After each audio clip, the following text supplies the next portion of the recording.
कोई जानता होगा थोड़ा बहुत ग्लोबल वार्मिंग के बारे में। तो इसमें जो होती हैं बेसिकली, जो इसका काज है वो है ग्रीन हाउस गैसेज। अब ग्रीन हाउस गैसेज में हाईएस्ट कंट्रीब्यूशन जो होता है वो वाटर वेपर का है, फिर carbon dioxide second highest contribution है, मेथेन है और ओजोन है। ये सब क्या है? ये सब ग्रीन हाउस गैसेज है जिनकी वजह से ग्लोबल वार्मिंग हो रही है। ग्लोबल वार्मिंग का मतलब ये है कि जो एनवायरनमेंट का टेम्परेचर है वो कंटिन्यूअसली क्या कर रहा है? राइज कर रहा है, बढ़ता चला जा रहा है due to emission of certain gases, जिनको ग्रीन हाउस गैस का नाम दिया गया। वो green house gases water vapour है, कार्बन डाइऑक्साइड है, मीथेन एंड ओजोन। अब ओजोन लेयर एज सच अगर हम बात करें, जो हमारे, सर आपकी आवाज नहीं आ रही है।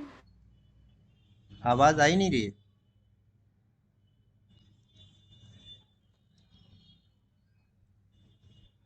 अरे वाह, ठीक है, हमने एयर पोल्यूशन से खत्म किया था, वो माइक ऑन नहीं हो पाया था। जी। है ना, हमने लास्ट टाइम जो है एयर पोल्यूशन पे ख़त्म किया था। तो इसमें दो चीज़ें थी जो याद रखने की ख़ास तौर से। एक तो ये है कि ओवरऑल सबसे बेस्ट इंडिकेटर क्या है एयर पोल्यूशन का? सल्फर डाइऑक्साइड है। और बेस्ट बायोलॉजिकल इंडिकेटर की बात करेंगे एयर पोल्यूशन की, तो वो लाइकेंस होते हैं। है ना, यही दो चीज़ें इसमें है जो इम्पोर्टेंट है। अब ग्लोबल वार्मिंग का मतलब क्या है? Emission of certain gases which increase the environmental temperature. हाँ, अब वो सर्टेन गैसेस में उनको ग्रीन हाउस गैसेस का नाम दिया गया। वाटर वेपर है, कार्बन डाइऑक्साइड, मेथेन और ओजोन है। एज सच अगर आप ओजोन की बात करें, ओजोन लेयर जो होती है, ओजोन लेयर वो बेनिफिशियल है फॉर ह्यूमंस। क्यों? क्योंकि वो जो अल्ट्रावायलेट रेज है उनको कट करती है, उनको जो है अर्थ पे पहुंचने से रोकती है ओजोन। लेकिन जब इसका डिप्लेशन होने लगता है तो फिर अब अल्ट्रावायलेट रेज डायरेक्टली जो अगर ह्यूमन स्किन पे पड़ेगी तो वो कार्सिनोजेनिक भी होती है, और उससे वेरियस टाइप की डर्मेटाइटिस भी डेवलप होती हैं। तो और इसको डिप्लीट करने का सबसे बड़ा जिम्मेदार, या यूँ कह लिए कि जिसने सबसे ज़्यादा डिप्लीट किया है, वो क्लोरोफ्लोरोकार्बन्स है। और ये सीएफसी जानते हैं सबसे ज़्यादा कहाँ से एमिट होती हैं? क्लोरोफ्लोरोकार्बन, जो सर क्लोरो, रेफ्रिजरेटर। रेफ्रिजरेटर।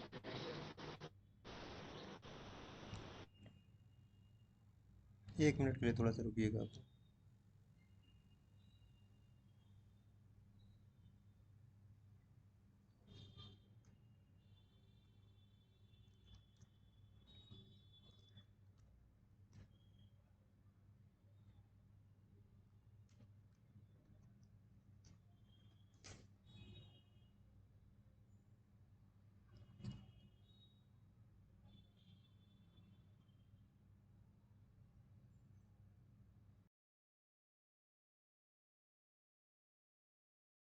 कि ओजोन लेयर को सबसे ज्यादा डिप्लीट कौन करता है? तो इसका ना सबसे बड़ा रीजन तो एक, जो हमारे घरों में रेफ्रिजरेटर्स हैं, वहां से जो गैस निकलती है, जो एमिट होती है ना, वो क्लोरोफ्लोरोकार्बन्स होती हैं। और वो सबसे ज्यादा जैसे हार्मफुल है किसके लिए? ओजोन लेयर के लिए। तो this CFC deplete ozone layer. ऐसा जो है क्या है कि ओजोन लेयर जो है वो बेनिफिशियल है। अल्ट्रावायलेट रेज को ये कट करती है, अर्थ तक पहुंचने से रोकती है। लेकिन जो ये सीएफसीज हैं, ये क्या करें? ये कंटिन्यूअसली जो ओजोन लेयर है उसको डिप्लीट कर रही हैं। तो इसके बाद जो ये हुआ कि जब ग्रीन हाउस यानी ग्लोबल वार्मिंग जब बढ़ने लगी, तो फिर एक प्रोटोकॉल लाया गया। एक प्रोटोकॉल लाया गया जिसको नाम दे दिया गया क्योटो प्रोटोकॉल। अब देखिएगा, ये जो क्योटो प्रोटोकॉल था, इस पे अराउंड 187 कंट्रीज ने इसको साइन किया था और इसको अपने यहाँ लागू किया था। और कब ये फोर्स में आया था, कब ये लागू हुआ था? 16 फरवरी 2005 को। ये जो क्योटो प्रोटोकॉल था, ये 16 फरवरी 2005 को जो है ये लागू हुआ था। अराउंड 187 कंट्रीज ने इसको अपने यहाँ शामिल किया था, साइन किया था इसको। इसमें जो टारगेट था कि किन किन गैसेस के रिडक्शन, ट्रांसमिशन को रिड्यूस करना है। तो एक तो CO2, मीथेन, नाइट्रस ऑक्साइड, फिर सल्फर हेक्साफ्लोराइड है, पर फ्लोरोकार्बन्स एंड क्लोरोफ्लोरोकार्बन्स। ये 6 टाइप की जो गैसेस थी, इनके ट्रांसमिशन को रिड्यूस करना था अकॉर्डिंग टू क्योटो प्रोटोकॉल। 16 फरवरी 2005 को ये फोर्स में आया था क्योटो प्रोटोकॉल। और ये जो टारगेट गैसेस थी जिनका रिडक्शन करना था ट्रांसमिशन का इनकी। यह है carbon dioxide, methane, nitrous oxide, sulphur hexafluoride, perfluorocarbon and chlorofluorocarbon. ये 6 टाइप की गैसेस थी अंडर क्योटो प्रोटोकॉल, जिनके एमिशन को रिड्यूस करना था। 2005 को ये प्रोटोकॉल जो है वो लागू हुआ था। अब बस ग्रीन हाउस में इतना ही था। अब आइए, ये इंपॉर्टेंट चीज है, वेस्ट डिस्पोजल। वेस्ट हर घर से निकलता, हर जगह से निकलता, तो उसको मेथड ऑफ डिस्पोजल उसका क्या क्या होना चाहिए, कैसे उसको हम डिस्पोज करेंगे, इसमें बेसिकली यही है। तो सबसे पहले जो रिफ्यूज किसे कहते हैं, व्हाट इज रिफ्यूज। तो रिफ्यूज के माने होता है कि वो ऐसे सॉलिड वेस्ट जो जनरेट होते हैं कहाँ से, आम अगर हम बात करें तो जो लोकेलिटी होती है, जो लिवलीहुड होता है लोगों का, वहां से जो चीजें जनरेट होती हैं ऐसे वेस्ट मटेरियल, उनको हम रिफ्यूज कहते हैं। अब वो स्ट्रीट रिफ्यूज है, मार्केट रिफ्यूज है, stable refuse, industrial, constructional, hospital and domestic refuse, ये सारी की सारी जो है वेस्ट प्रोडक्ट्स हैं, सॉलिड वेस्ट प्रोडक्ट्स हैं। इनको नाम दिया गया रिफ्यूज का।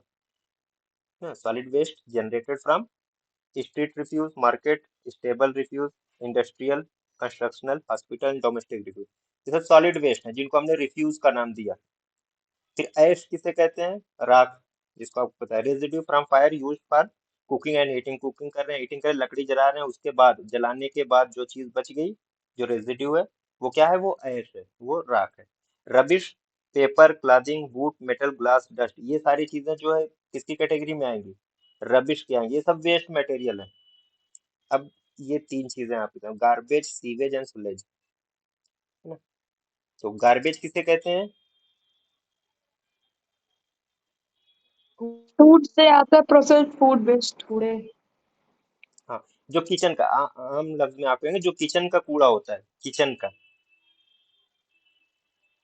का जो कूड़ा है वो होता है गार्बेज, यानी processed food waste generated from kitchen.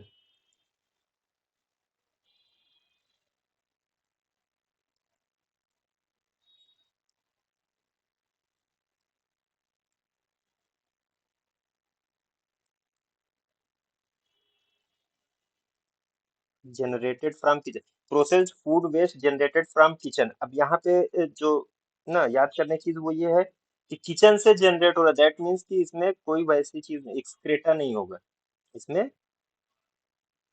Stool या यूरिन इस तरीके की चीजें नहीं होंगी, नाइट सॉइल नहीं होगा, एक्सक्रेटा नहीं होगा, ह्यूमन एक्सक्रेटा नहीं होगा।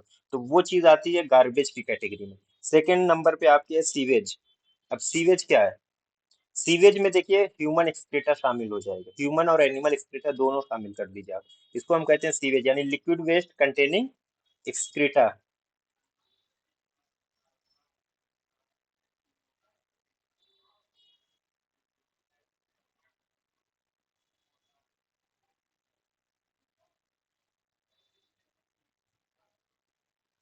यानी कंटेनिंग वेस्ट।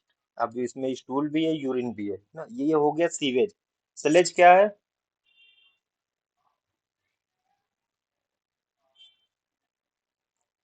यहाँ तक तो ये इसकी डेफिनेशन यही है कि लिक्विड वेस्ट है सलेज भी, बट विदाउट एक्सक्रीटा।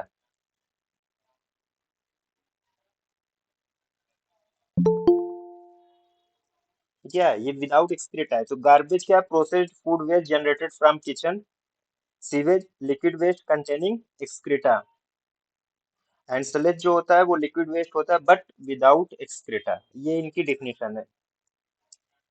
फिर एक चीज और आती है, लीटर।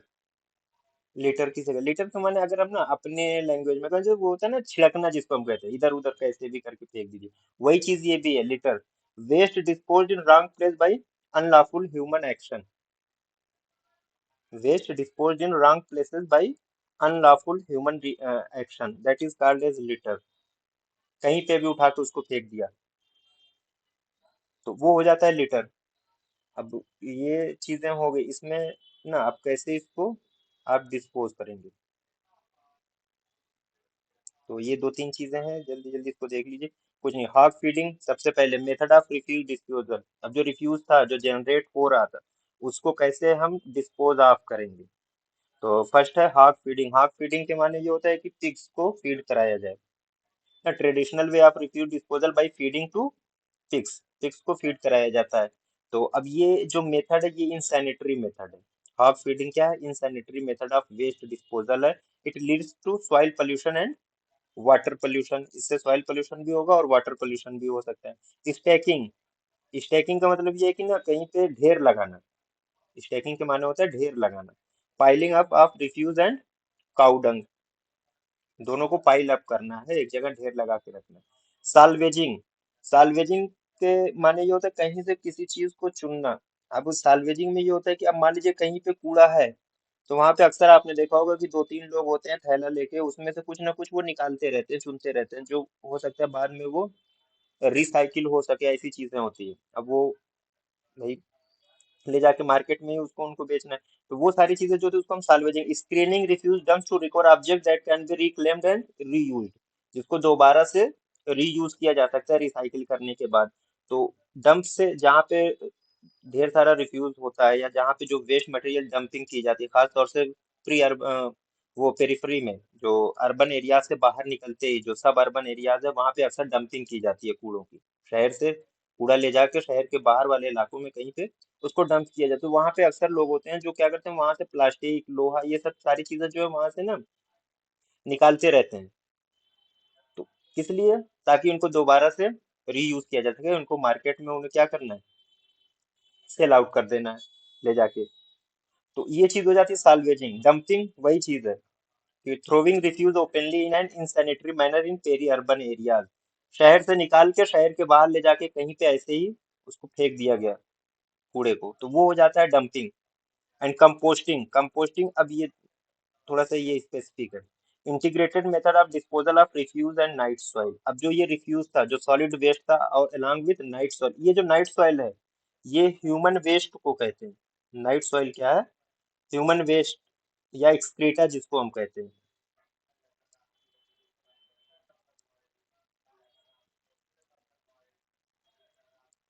तो एक्सक्रीटा भी कहते हैं। अब इसको दो तरीके से बहुत ज्यादा, दो मेथड इसमें बहुत कॉमनली यूज हुए।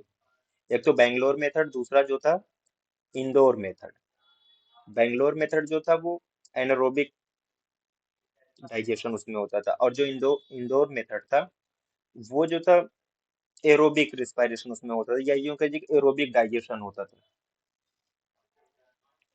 बैंगलोर मेथड यानी anaerobic hard fermentation process, alternate layers of refuse and night soil in a proportion 3:1, with refuse layers both as lowermost as well as topmost layer।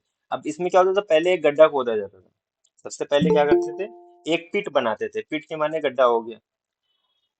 अब उसमें अल्टरनेट लेयर लगाई जाती थी, alternate layer लगाई जाती थी। बस खास बात ये रखी जाती थी कि उसमें जो लोअर मोस्ट और जो अपर मोस्ट पार्ट होता था वहां पे सॉइल होती थी।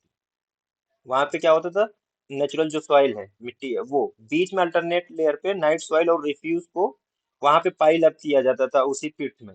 और फिर उसको एक बार के बाद हमने ऊपर और नीचे दोनों तरफ क्या है, सॉइल है, फिर उसको पैक कर दिया जाता था। पैक कर दिया जाता था 6 महीने 8 महीने 10 महीने के लिए, वो ऐसे पैक रहता था। तो एक बार अगर पैक हो गया, उसमें ऑक्सीजन नहीं जा रही है, तो वो जो पूरा प्रोसेस होता है उसको हम कहते हैं एनारोबिक। वो बैंगलोर मेथड था। वो मेथड क्या था, बैंगलोर मेथड था। इसी का जस्ट अपोजिट जो है वो इंडोर मेथड है। ये जो है ये एरोबिक प्रोसेस था, इसमें भी प्रोसेस जो पूरा का पूरा सेम है। ऐसा कि हमने एक पीट बनाया, मान लीजिए ये गड्ढा बनाया था, अब यहाँ पे जो है नाइट सॉइल, रिफ्यूज, फिर नाइट सॉइल, फिर रिफ्यूज, इस तरीके से इसको भी वैसे ही स्टैकिंग करते हैं, पाइल अप करते चले जाते हैं। सेम प्रोसेस जैसे बैंगलोर मेथड में हुआ था वहां तक उसको पैकिंग करने तक सेम प्रोसेस होता है।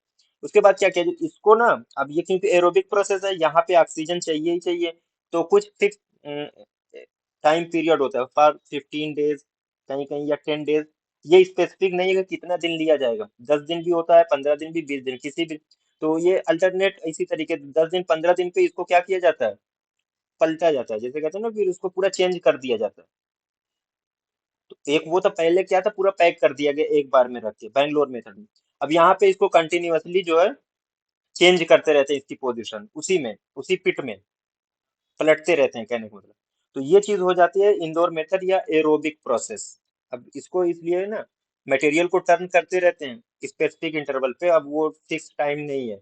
जिससे क्या होता है कि उसमें अब जो बैक्टीरिया होता है वो अब ऑक्सीजन को कंज्यूम करके जो है इसको डिस्पोज करता है या इसको डिग्रेड करता है।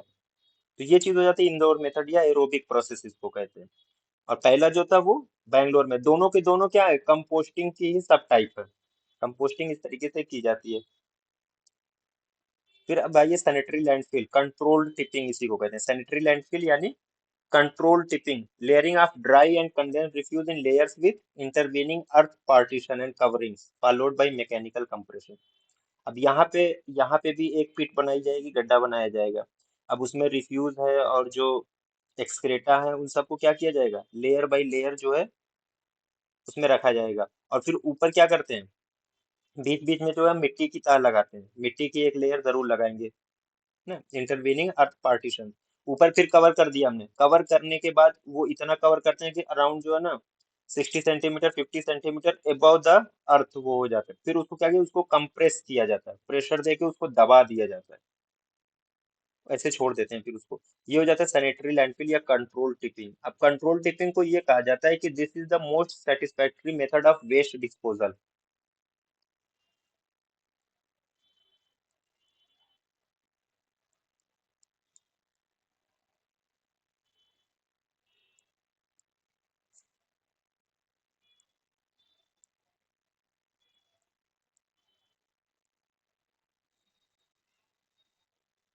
Most satisfactory method of waste disposal क्या है, कंट्रोल टिपिंग या सैनिटरी लैंडफिल।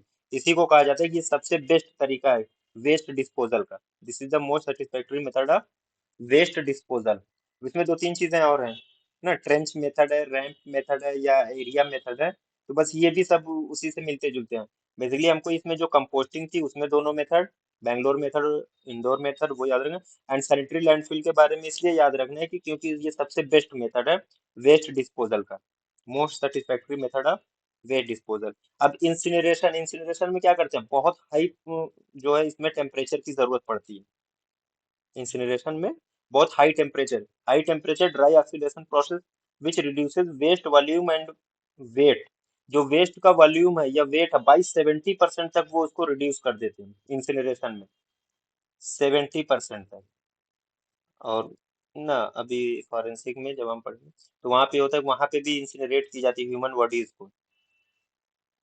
तो अराउंड जो है वो ऐश कितनी बचेगी, तो 70 किलो का आदमी अगर उसको जला दिया जाए तो करीब करीब जो है ना 3.5 किलो राख बचती है, अगर उसको इंसिनरेट कर दिया जाए तो यहाँ पे भी ये है कि जो कूड़ा है, जो वेस्ट मटेरियल है, बाई वॉल्यूम और बाई वेट अराउंड 70% तक वो जो है रिड्यूस हो जाता है किसमें, इंसिनरेशन में।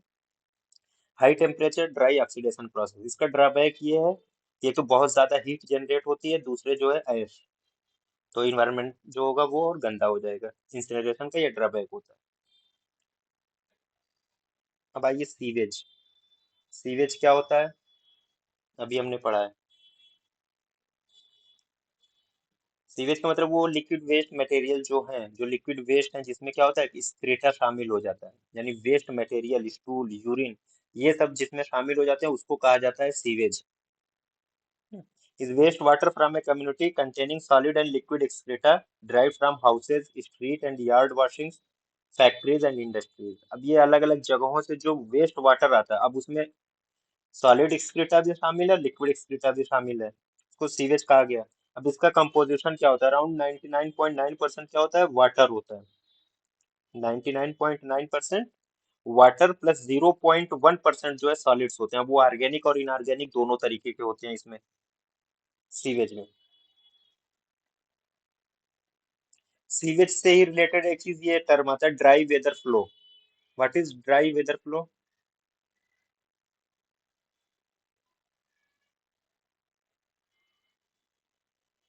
किसी को नहीं पता कि तो ड्राई कुछ वेदर। अमाउंट ऑफ सीवेज होता है जो उसको पानी के साथ बह जाता है। हाँ यहाँ तक तो सही है, लेकिन ड्राई वेदर फ्लो मतलब क्या है ना कि average amount of sewage that flows in sewerage. अब वो स्पेसिफिक टाइम है इन 24 आवर्स टाइम, यानी 24 घंटे के अंदर जो किसी लोकेलिटी से जितना एवरेज अमाउंट है। अब एवरेज अमाउंट सीवेज है क्योंकि लिक्विड वाटर तो लीटर में ही लेंगे ना, वो जितने भी लीटर निकला एक फिक्स्ड अमाउंट होना चाहिए डेली का जो एवरेज निकालते हैं, तो उस हिसाब से बताया गया। ड्राई वेदर फ्लो का मतलब ये कि किसी सीवरेज सिस्टम में अगर 24 आवर्स के दौरान, 24 घंटे के दौरान कितना जो है सीवेज आता है, वो हो जाता है dry weather flow.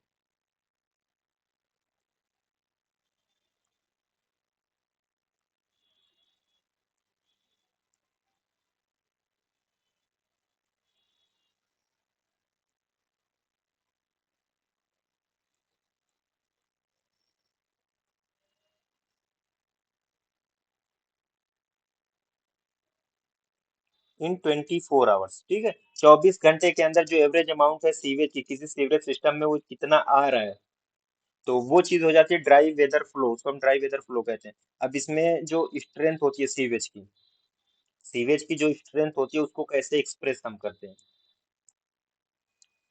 Strength of sewage is expressed in terms of, एक क्वेश्चन ये भी बनता है कि सीवेज की जो स्ट्रेंथ होती है, यानी बहुत स्ट्रांग सीवेज है या बहुत वीक सीवेज है, तो उसको कैसे हम एक्सप्रेस करते हैं most commonly. Biological oxygen demand. Biological oxygen demand, ये चीज जो होती है ये स्ट्रेंथ बताती है किसकी, सीवेज की। अब अगर हम बायोलॉजिकल ऑक्सीजन डिमांड की पूरी डेफिनेशन देखें, तो उसकी जो डेफिनेशन ये है कि मान लीजिए कोई सीवेज है, सैंपल आपने ले लिया सीवेज का, वो 2 लीटर है, 5 लीटर है, 10 लीटर, जितना भी है, एक फिक्स सैंपल होना चाहिए सीवेज का। अब वो ना लगभग 5 दिनों का टाइम पीरियड दिया जाता है कि 5 दिनों के अंदर अंदर एक 20 डिग्री का टेम्परेचर होना चाहिए। 20 डिग्री टेम्परेचर पे 5 दिन के टाइम पीरियड पे कितना ऑक्सीजन की जरूरत पड़ेगी उस सैंपल, जो सीवेज का सैंपल है, उसको डिग्रेड होने के लिए।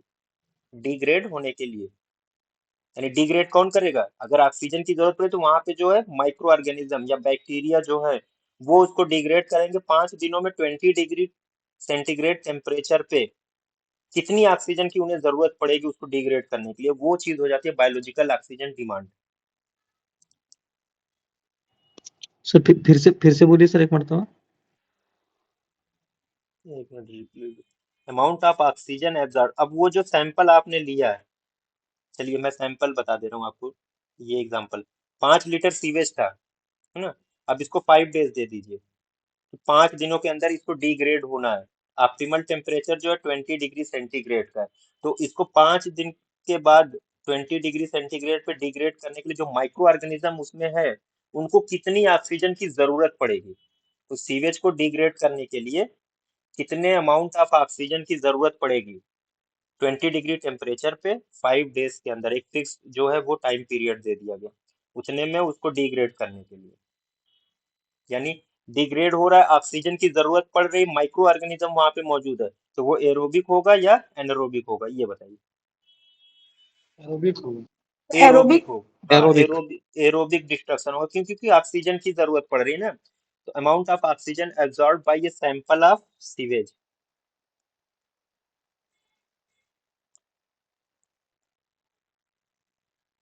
अब वो कितना सैंपल है वो उसके उस पे मत जाइएगा भाई, ये sample of sewage during a specified time period.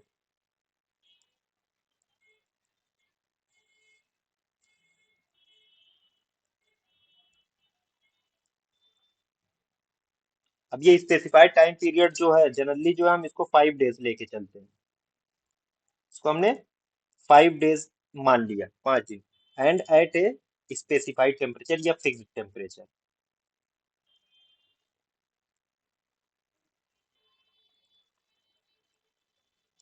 अब ये स्पेसिफाइड टेम्परेचर क्या है, 20 डिग्री सेंटीग्रेड का है। This is specified temperature is 20 degree centigrade. अब ये चीजें आपके सामने है कि ऑक्सीजन की जरूरत पड़ रही है 5 दिनों के अंदर जो है 20 डिग्री सेंटीग्रेड पे, एक फिक्स जो अमाउंट है सीवेज की, उसको अब क्या करना है एरोबिक डिस्ट्रक्शन के लिए माइक्रो ऑर्गेनिज्म दे रहे हैं, फॉर एरोबिक डिस्ट्रक्शन। ये चीज जो होती है इसको हम कहते हैं बायोलॉजिकल ऑक्सीजन डिमांड। नॉर्मली जो होता है आमतौर से जो सीवेज आता है, नॉर्मल जो सीवेज आते हैं, तो उनका जो नॉर्मल बायोलॉजिकल ऑक्सीजन डिमांड होता है, नॉर्मल बायोलॉजिकल ऑक्सीजन डिमांड, ये कितना होता है, 300 मिलीग्राम पर लीटर। नॉर्मली ये होता है कि इतना होता है, इतना अमाउंट चाहिए पर लीटर जो है सीवेज के लिए, 300 मिलीग्राम ऑक्सीजन, एक तरीके से आप कह लीजिए कि इतना चाहिए। तो ये हो जाता है नॉर्मल बायोलॉजिकल ऑक्सीजन डिमांड। अब दो कैटेगरी और बनेगी, एक तो what is strong sewage and what is weak sewage.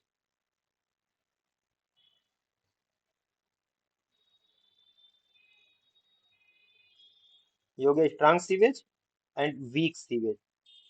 तो अब यहाँ पे स्ट्रांग सीवेज के लिए ऐसे तमाम सीवेज ना, ऐसे तमाम सीवेज जिनकी बायोलॉजिकल ऑक्सीजन डिमांड वैल्यू जो है कितना होनी चाहिए, more than 300 milligram per litre, इनका जो बीओडी है स्ट्रांग सीवेज का ये कितना होना चाहिए, more than 300 milligram per litre.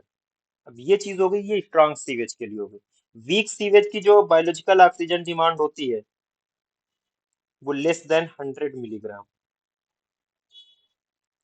यानी अगर ये यूं कह लीजिए ना कि लेस देन 100 मिलीग्राम ऑक्सीजन चाहिए, तो इसमें जो है इनऑर्गेनिक या ऑर्गेनिक जो वेस्ट मटेरियल है वो बहुत कम है, ज्यादा नहीं है इसमें।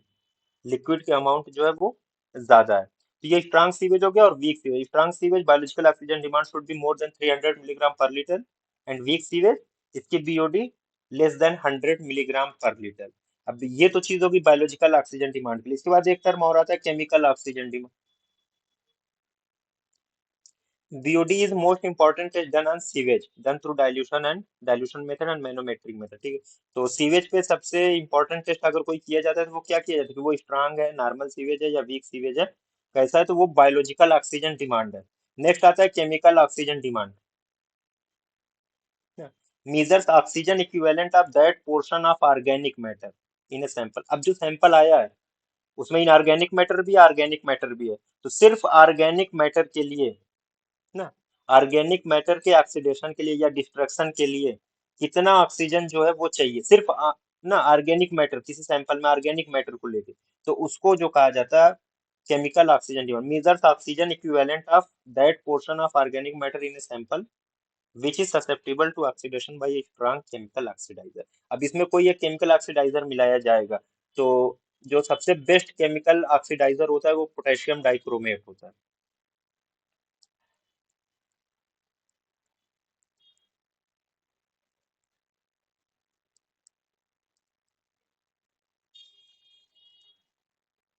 Potassium dichromate. अब ये ना केमिकल ऑक्सीजन डिमांड एस्टिमेशन के लिए ये बेस्ट होता है।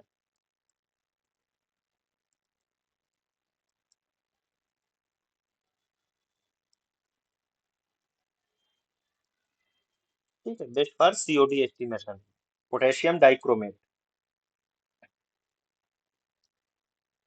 अब सस्पेंडेड सॉलिड्स क्या होते हैं, या स्ट्रांग सीवेज में कितना सॉलिड होना चाहिए, वीक सीवेज में कितना सॉलिड। सस्पेंडेड सॉलिड्स जो होते हैं डोमेस्टिक सीवेज में वो कहाँ कितने होते हैं, 100 to 500 मिलीग्राम पर लीटर होते हैं सस्पेंडेड सॉलिड्स, है ना।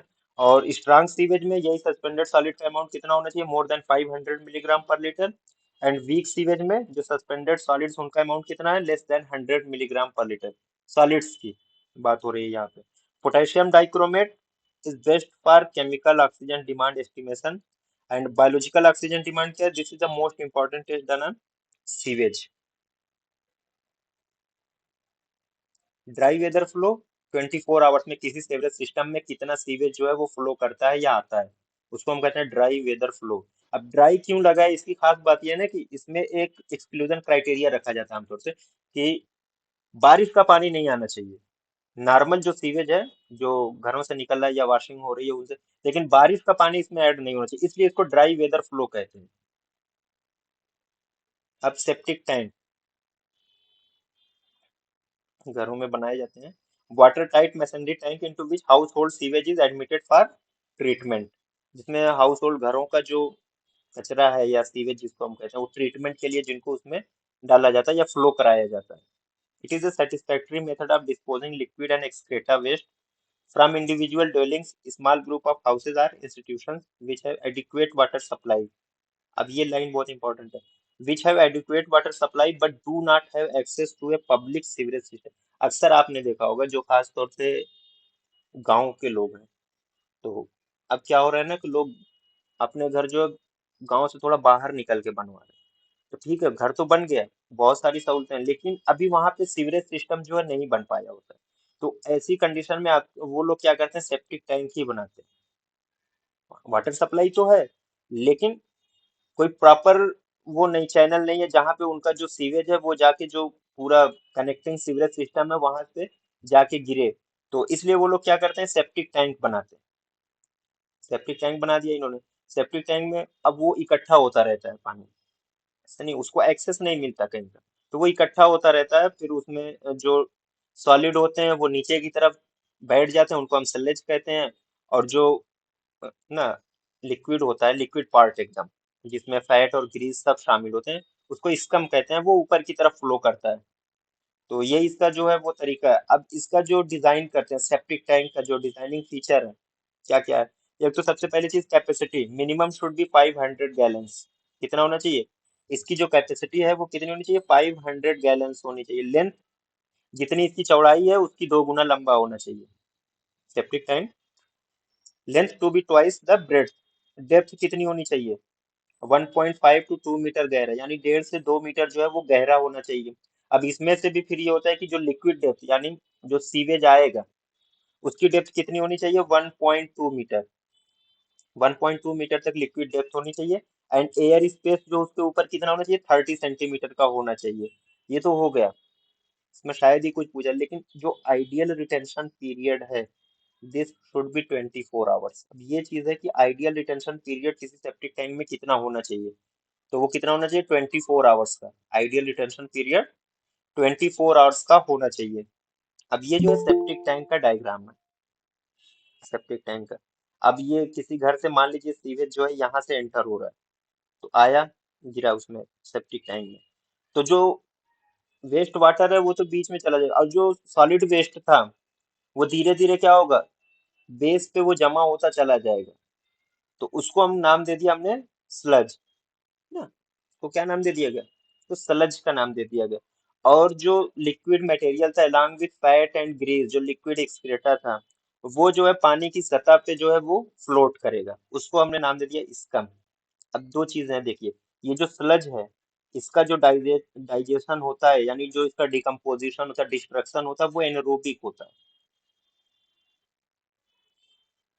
एनरोबिक। और ये जो स्कम है इसका एरोबिक होता है। कैसे, फिर आगे ना एक चैम्बर बनाया जाता है सेकंड तरफ से, आउटलेट जिसको हम कहते हैं, आउटलेट। तो इसमें जो वाटर है वो भी निकलता है, साथ में जो ये स्कम है ये भी इसी के जरिए बाहर निकलती है। और जो स्कम होता है इसका ऑलवेज याद रखिएगा, इसका जो है एरोबिक डिस्ट्रक्शन होता है,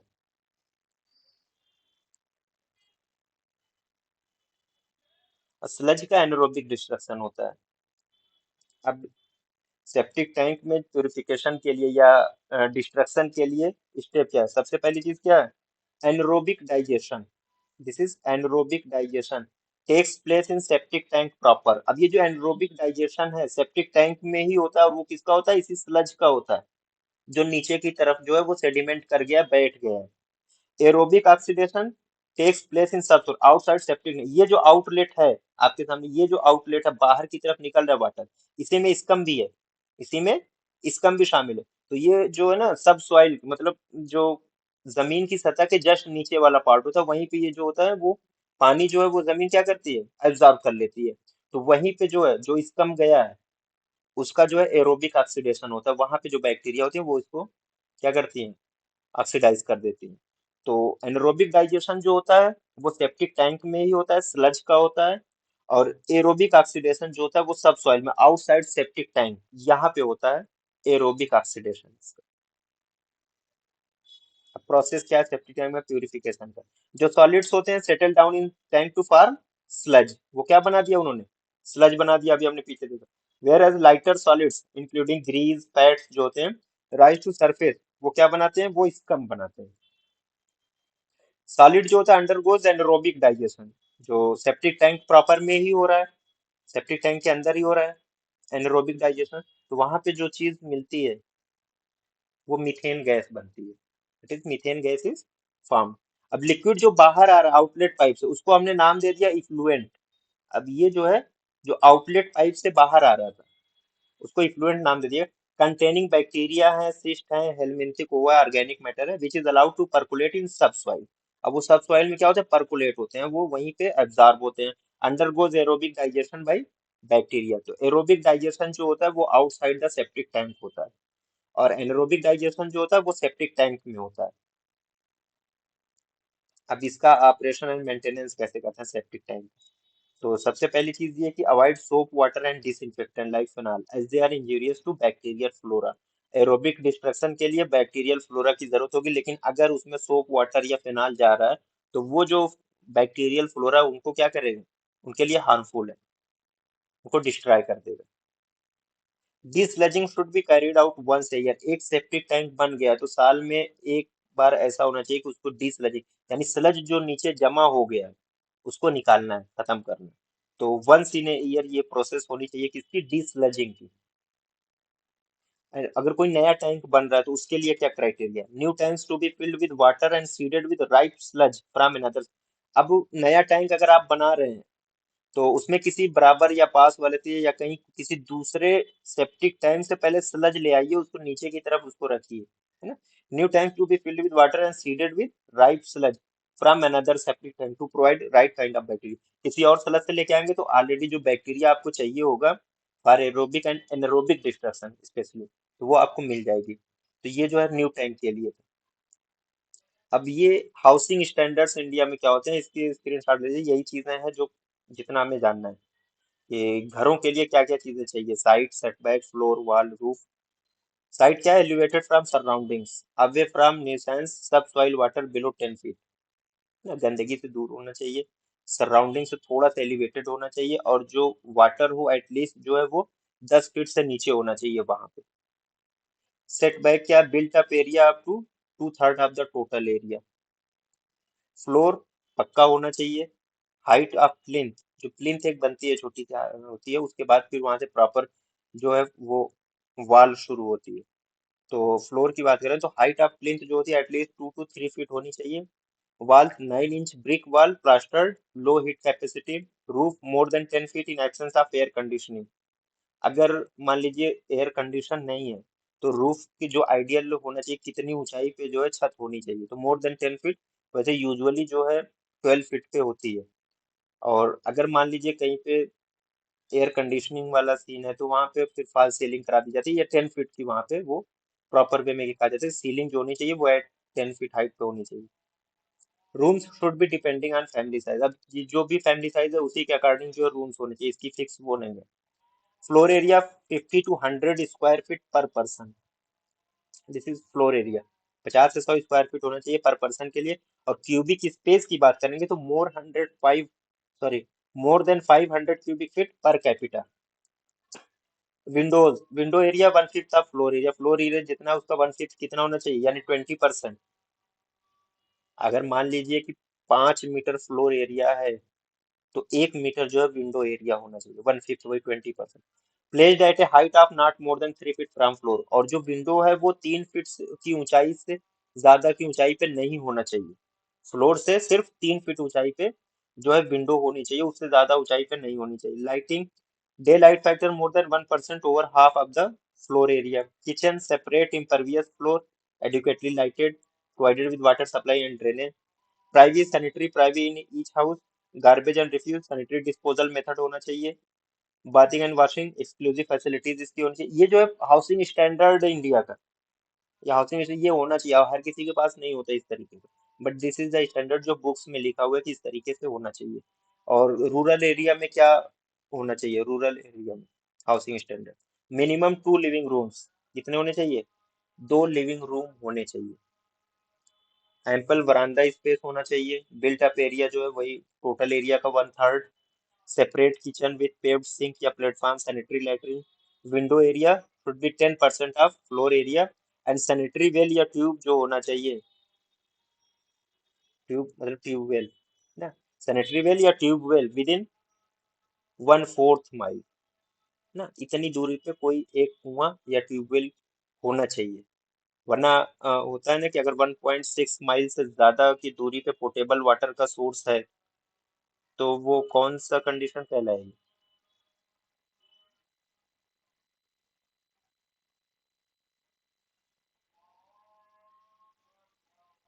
अगर हिली एरियाज में 100 मीटर एलिवेशन से ज्यादा और प्लेन एरियाज में 1.6 माइल से ज्यादा वाटर सप्लाई हो रही है, फ्रेश वाटर सप्लाई यानी पीने के पानी की सप्लाई 1.6 माइल से ज्यादा की दूरी पे है, तो वो कौन सा जो है उसको हमने डिफाइन किया था, not not safe, not covered ना। Not cover. हाँ, नॉट कवर्ड हैबिटेशन वो हो जाती है। यहाँ पे जो है रूरल या जो गांव में जो हाउसिंग स्टैंडर्ड उसके अकॉर्डिंग ये है कि सैनिटरी वेल या ट्यूबवेल जो होना चाहिए 1/4 माइल के अंदर ही होना चाहिए। ठीक है, ये तो था इस हाउसिंग स्टैंडर्ड से रिलेटेड। अब यहाँ से जो वेक्टर्स की बात करेंगे, इन्वायरमेंट पढ़ रहे हैं तो वहाँ पे वेक्टर्स भी बहुत ज्यादा होते हैं। तो एक दो स्लाइड उसकी भी देख लेते हैं थोड़ा सा। Entomology and vector control. Entomology किसको कहते हैं? Study of study of bacteria. हाँ, इंसेक्ट्स। और उनके ब्रीडिंग हैबिट्स को जब हम इंसेक्ट को पढ़ते हैं तो वो एंटोमोलॉजी हो जाती है। अभी कल या परसों परसों ही तो टेस्ट हुआ था, तो उसमें बहुत सारे लोगों ने एंटोमोलॉजी के बारे में बड़ा, पहला ही क्वेश्चन था शायद वो, और उसमें बहुत सारे लोगों ने गलत ही किया, ज्यादातर लोगों ने, कि एंटोमोलॉजी से हम क्या मतलब क्या मिलता है कैडेवर में, अगर हम एंटोमोलॉजी पढ़ रहे हैं, देख रहे हैं, तो उससे क्या है टाइम ऑफ मतलब। डेथ पढ़ा था। हाँ, टाइम आफ्टर डेथ है, लेकिन दो चार पांच लोगों को छोड़ के बाकी सब ने गलत किया है वो। और किसी को, बहुत ज्यादा लोगों का अच्छा भी नहीं, दो तीन लोगों को अगर हटा दे तो सबके जो है बिलो एवरेज ही वहाँ पे परफॉर्मेंस हुई है। तो एंटोमोलॉजी में जो है दो तीन चीजें इसमें देखना जरूरी होते हैं, दो तीन टर्म है जो वेक्टर से रिलेटेड है, और अक्सर इनकी डिफिनीशन ही पूछ ली जाती है। तो एक तो है प्रोपेगेटिव, cyclo propagative and cyclo developmental.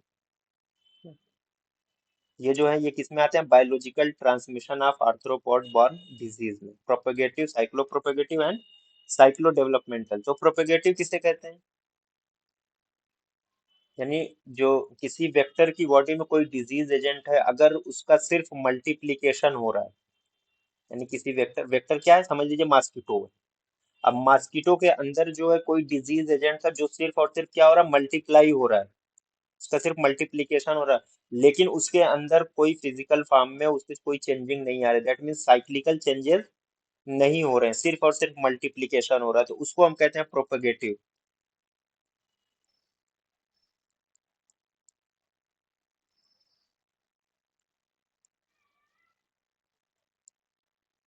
Disease agent only मल्टीप्लाईज, सिर्फ और सिर्फ मल्टीप्लाई हो रहा है in the body of vector,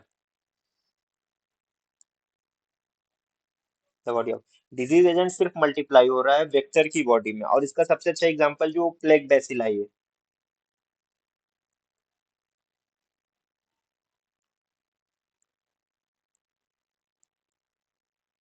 और प्लेग बेसिलाई की बात करें तो वेक्टर क्या होगा इसका?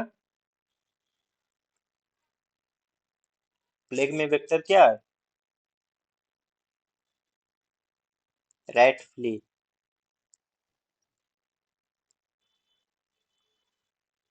रैट फ्ली, तो plague bacilli in rat, rat flea के अंदर जो प्लेग का बेसिलाई है या बेसिलस है जो प्लेग का, वो सिर्फ और सिर्फ मल्टीप्लाई होता है कंटिन्यूअसली, वो क्या होता है? मल्टीप्लाई होता है, लेकिन उसके जो फॉर्म है उसमें कोई चेंजिंग नहीं आती, यानी साइक्लिकल चेंज उसके अंदर नहीं होता है, तो उसको हमने नाम दे दिया सिर्फ और सिर्फ प्रोपेगेटिव। एंड साइक्लो डेवलपमेंटल में अब देखिएगा, यहाँ सॉरी साइक्लो प्रोपेगेटिव है, यानी प्रोपेगेशन भी हो रहा है, दैट मीन्स मल्टीप्लिकेशन भी हो रहा है। एंड साइक्लो का मतलब क्या है? साइक्लिकल चेंजेस भी हो रहे हैं, फॉर्म चेंज। जैसे अक्सर जो इंसेक्ट्स होते हैं या फ्लाइज, आप उसमें मॉस्किटो ले, तो इनके अंदर क्या होता है? साइक्लिकल चेंजेस होते हैं ना। अब वो मूल्टिंग होती है, larval stage one, larval stage two, pupa, सब बनते हैं, तो उसको हम कहते हैं साइक्लिकल चेंजेस। तो जब वो चेंजेस होने लगे किसी की बॉडी के अंदर, और साथ में मल्टीप्लिकेशन भी हो रहा है, तो उसको हमने नाम दे दिया साइक्लो प्रोपेगेटिव। अब यहाँ पे जो डिजीज एजेंट है वो मल्टीप्लाई भी होगा और साइक्लिकल चेंजेस भी होगा। डिजीज एजेंट मल्टीप्लाई, मल्टीप्लाई भी हो रहा है, साथ में जो है उसी की बॉडी में जो है वो साइक्लिकल चेंजेस भी हो रहे हैं, दो चीजें यहाँ पे हो रही हैं, दोनों चीजें। तो इसको जो कहते हैं साइक्लो प्रोपेगेटिव। अब जो एनाफिलीज मॉस्किटो है, एनाफिलीज मॉस्किटो, अब ये किस चीज का वेक्टर है? अरे मच्छर क्या फैलाता है? मलेरिया। मलेरिया। मलेरिया। तो जो मलेरिया के पैरासाइट हैं वो प्लाज्मोडियम है, मल्टीपल टाइप है उसकी, चार टाइप है, वाइवियस, फाल्सीफेरा, मोवेल, जो भी है। तो जो प्लाज्मोडियम है वो मॉस्किटो की बॉडी में जाने के बाद एक तो वो मल्टीप्लाई भी करता है, और साथ में जो है उसका जो साइक्लिकल चेंजेस हैं, जो फॉर्म है वो भी चेंज होती है, तो इसलिए उसको जो है साइक्लो प्रोपेगेटिव कहते हैं। तो इसका एक एग्जांपल याद रखना हमें, मलेरियल पैरासाइट का।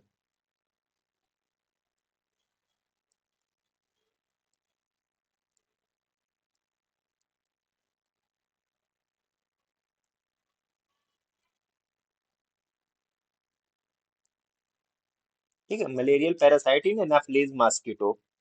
साइक्लो डेवलपमेंटल में देखिए, अब प्रोपेगेटिव जो है वो हट गया है ना, प्रोपेगेशन वाली पार्ट हट गई है, यानी कि मल्टीप्लिकेशन नहीं होगा। साइक्लो डेवलपमेंटल में सिर्फ और सिर्फ डेवलपमेंट की बात करिएगा, यानी साइक्लिकल चेंजेस की। यहाँ पे प्रोपेगेशन नहीं हो रहा, प्रोपेगेशन के माने वो हो गया मल्टीप्लिकेशन, तो मल्टीप्लिकेशन नहीं हो रहा, ओनली साइक्लिकल चेंजेस।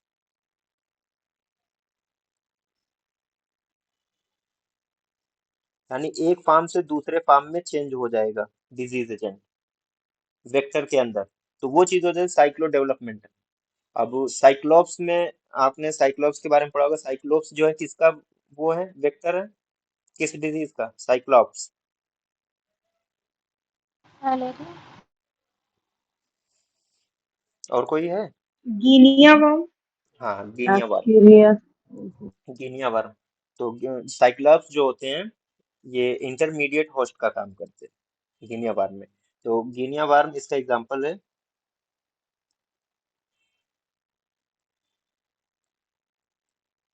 इन साइक्लोप्स। साइक्लोप्स क्या वेक्टर है, ये गिनिया। यहाँ पे सिर्फ साइक्लिकल चेंजेस हो, कोई मल्टीप्लिकेशन नहीं हो रहा है, मल्टीप्लिकेशन नहीं हो रहा, सिर्फ और सिर्फ क्या हो रहा है, डेवलपमेंट हो रहा है, तो इसको नाम दे दिया साइक्लो डेवलपमेंटल का। यही बायोलॉजिकल ट्रांसमिशन जो होता है तीन तरीके से, propagative, cyclo propagative and cyclo developmental. Propagation, जहां भी प्रोपेगेटिव लफ्ज है दैट मीन्स की प्रोपेगेशन, और प्रोपेगेशन के माने ही होता है फलना फूलना, यानी मल्टीप्लाई हो रहा है, वो फैल रहा है, मल्टीप्लाई हो रहा है।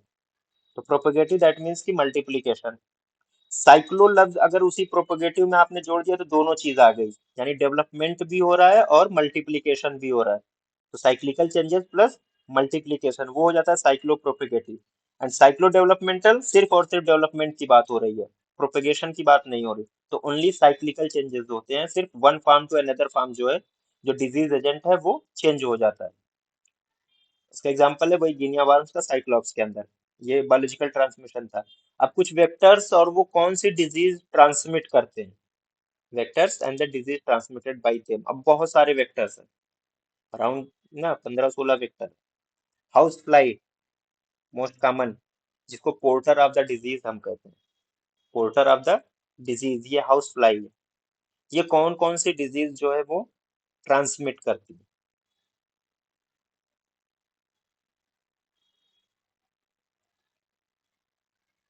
जितनी भी डायरियल डिजीज हैं, डायरिया से रिलेटेड जितनी भी डिजीज हैं वो सब के सब हाउस फ्लाई ट्रांसमिट करते हैं।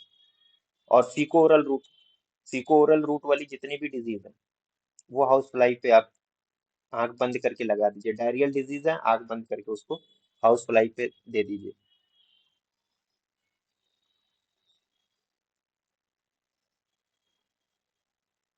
डायरियल डिजीज, फीको ओरल रूट में पोलियो बहुत इंपॉर्टेंट हो जाए, पोलियो है, याज,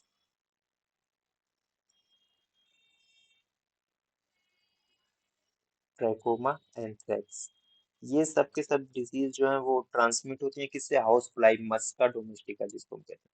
तो इसको पोर्टर ऑफ द डिजीज भी कहा जाता है, सबसे ज्यादा डिजीज जो है ये फैलाती है, ट्रांसमिट करती है हाउस फ्लाई। फिर sand fly, फ्लेबोटामस Argentine. Sand fly कौन कौन से डिजीज हैं जिसको ये ट्रांसमिट करती है, एक आध तो कॉमन होगा जो काला। सबको, काला आजार, काला आजार। एक तो सैंड फ्लाई के नाम से ही फीवर है, उसको जोड़ दीजिए इसी में। काला। सैंड फ्लाई फीवर, काला आजार एंड ओरिएंटल सोर।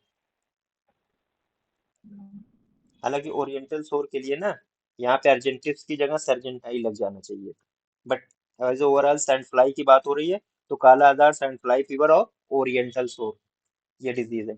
एट सीसी फ्लाई, ग्लसीना पाल्पेलिस, सीसी फ्लाई। अब ये बहुत एक स्पेसिफिक डिजीज है, बड़ी कॉमन इंडिया में नहीं होती, अफ्रीका में पाई जाती है।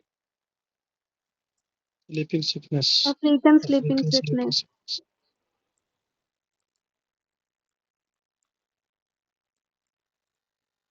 इसको आगे लिखिएगा, स्लीपिंग सिकनेस ऑफ अफ्रीका। और इसी को दूसरा नाम जो है ना अफ्रीकन ट्रिपैनोसोमियासिस कहते हैं।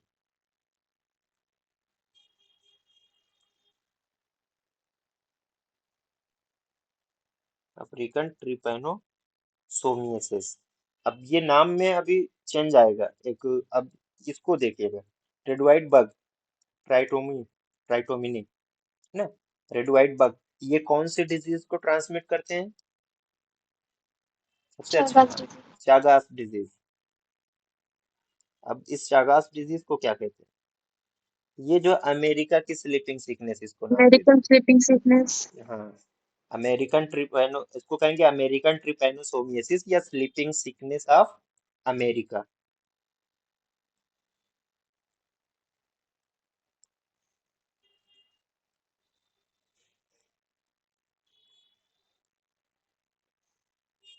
यहाँ से अगर कभी क्वेश्चन आया तो वो मैच द फॉलोइंग करके ही आएगा। इतने सारे हैं ना, सबको लगा देंगे और मैच कराते रहिए। तो रेड व्हाइट बग जो है वो चागास डिजीज यानी sleeping sickness of America, American trypanosomiasis. फिर है ब्लैक फ्लाई। ब्लैक फ्लाई से एक ही डिजीज को याद रखिएगा, आंकोसर्कियासिस।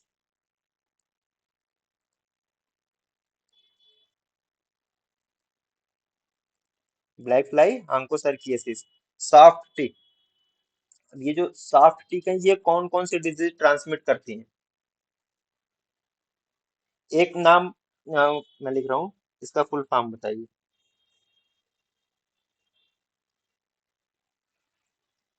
KFD, कायासनूर फॉरेस्ट डिजीज करके ये नाम। इंडिया में ये डिजीज नहीं पाई जाती है। सॉफ्ट टिक जो है ये ट्रांसमिट करता है कि KFD यानी Kyasanur forest disease, relapsing fever.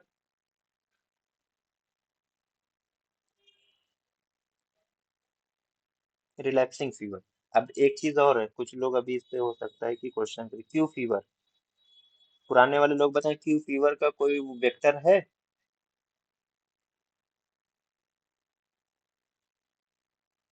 जब हम रिकेट्सियल डिजीज के बारे में पढ़ रहे थे तो क्यू फीवर सबसे अलग आ गया। अब मैं बता रहा हूँ, जो पुराने लोग इसमें तो ऊपर दिख रहे हैं, एक तो डॉक्टर उमामा, ये पिंजारी मारिया, जो है ये लोग बताएं कि ये बताइए क्यू फीवर वेक्टर है इसका कोई?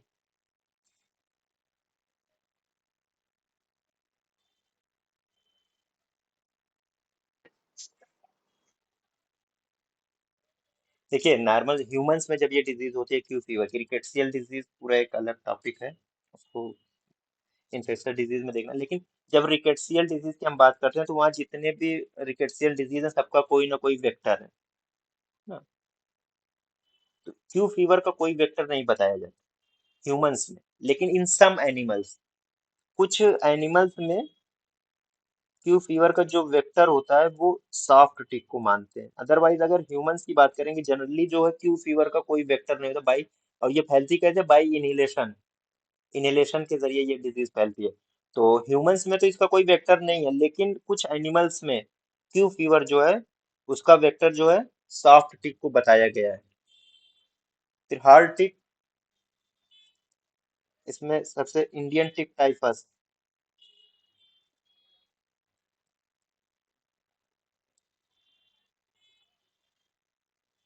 Indian tick typhus. सेकंड जो है टिक हेमोरेजिक फीवर।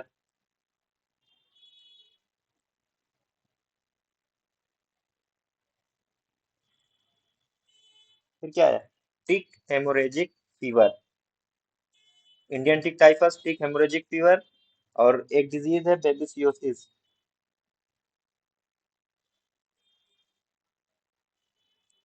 एंड ट्यूलरीमिया।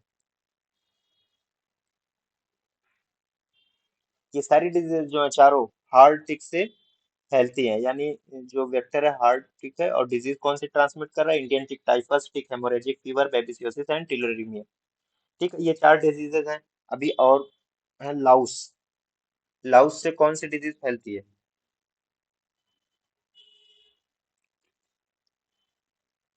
Epidemic एक, typhus. हाँ, एपिडेमिक टाइफस।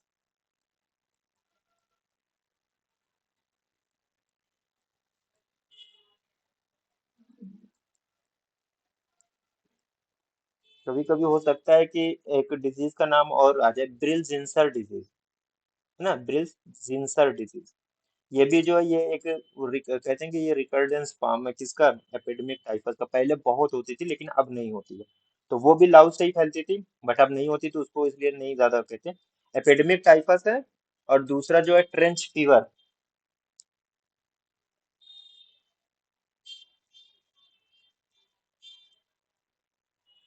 या ट्रेंच फीवर, ये दो डिजीज जो है वो लाउस जो है वो ट्रांसमिट करता है। फिर अभी और देखिए, माइट्स। माइट्स से कौन से रिकेट्सियल डिजीज जो है वो ट्रांसमिट होती है? स्क्रब टाइफस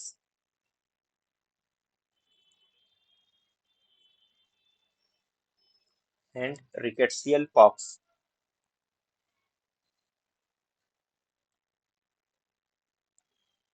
ठीक है, rickettsial pox and scrub typhus. Fleas. Plague. हाँ, प्लेग। एक तो चलिए सबको याद होगी, plague. Second, murine typhus.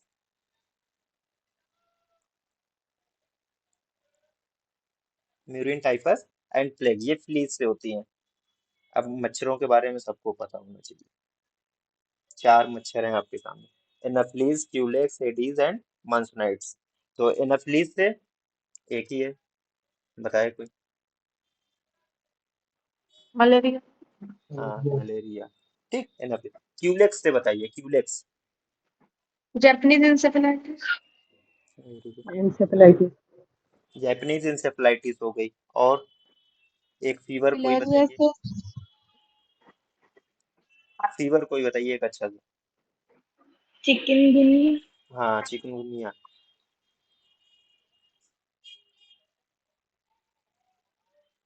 Chikungunya fever and bancroftian फाइलेरियोसिस।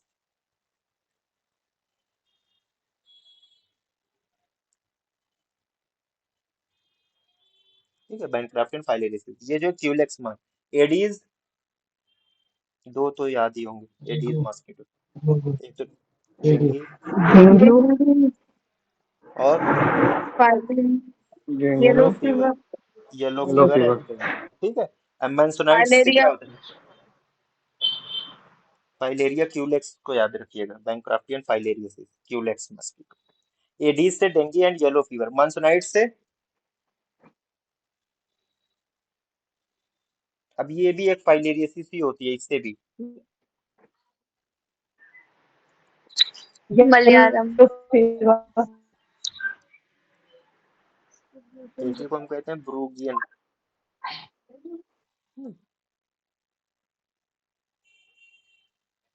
ये हो गए। ये तो करीब 14 वेक्टर हैं, और इनसे ढेर सारी डिजीजेज हैं। तो सब तो नहीं याद होंगी, लेकिन कुछ कॉमन जो डिजीज है, माइट से स्क्रब टाइफस है, फ्ली से प्लेग है या म्यूरिन टाइफस है। और ये मॉस्किटोज वाले तो कम से कम याद ही रहने चाहिए कि हाँ, इनसे कौन सी